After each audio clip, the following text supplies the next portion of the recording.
सत्र को लेकर विपक्ष ने अपनी तैयारियां पूरी कर ली है। उपनेता प्रतिपक्ष हेमंत कटारे की नरसिंह घोटाला, कई मुद्दों को लेकर सरकार को घेरेंगे। सरकार ने बजट में कुछ खास नहीं किया, भ्रष्टाचार के खिलाफ आवाज उठाएंगे।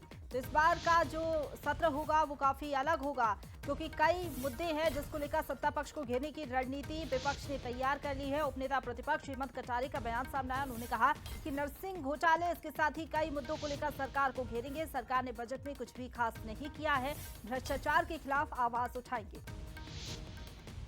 कल से बजट मानसून सत्र प्रारंभ होना है और कांग्रेस ने क्या इस पूरे विपक्ष ने क्या इस पूरे मामले में भूमिका बना रखी, कैसे सरकार को घेरना है, तमाम जानकारी लेने के लिए हमारे साथ मौजूद हैं deputy CLP Hemant Katare. Sir, किन मुद्दों पर आप इस बार सरकार को घेरेंगे, क्या रणनीति कांग्रेस की ओर से बनाई गई है?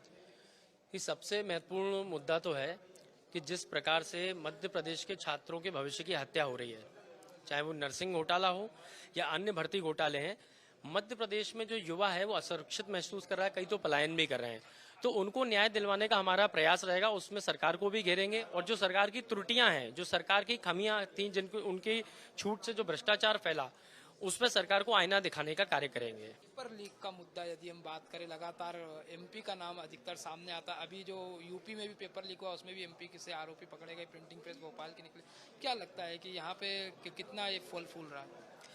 बिल्कुल, यूपी में भी हो, चाहे एनटीए के भी जो जोशी जी जो नाम आ रहा है वो भी यहीं से पीएससी से रह करके गए, एमपी पीएससी। तो मध्य प्रदेश का नाम कहीं ना कहीं बहुत बदनाम हो गया है व्यापम के बाद और पेपर लीक की घटनाओं के बाद।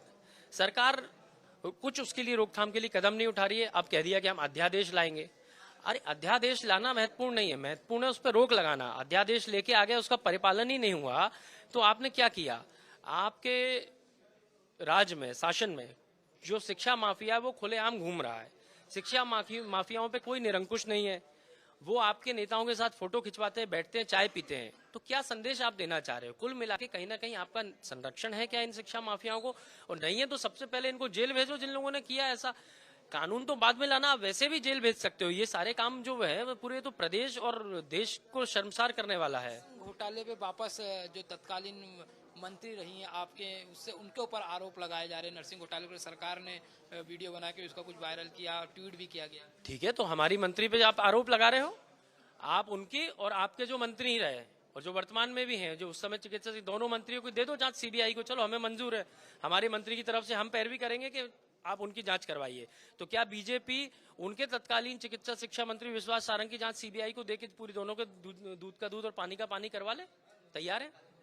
तो कांग्रेस तो इस पूरे मामले में अपने मंत्री की भी जांच करवाने में, नरसिंह घोटाले मामले में तैयार है। और अब यह देखना होगा कि विधानसभा में जो कांग्रेस का घेरने का प्रयास है कितना सफल होता है और कब तक मध्य प्रदेश की विधानसभा जब 1 तारीख से शुरू होती है तो चलती है। बंसल न्यूज के लिए मेरे साथी रणवीर के साथ दीपक द्विवेदी, भोपाल।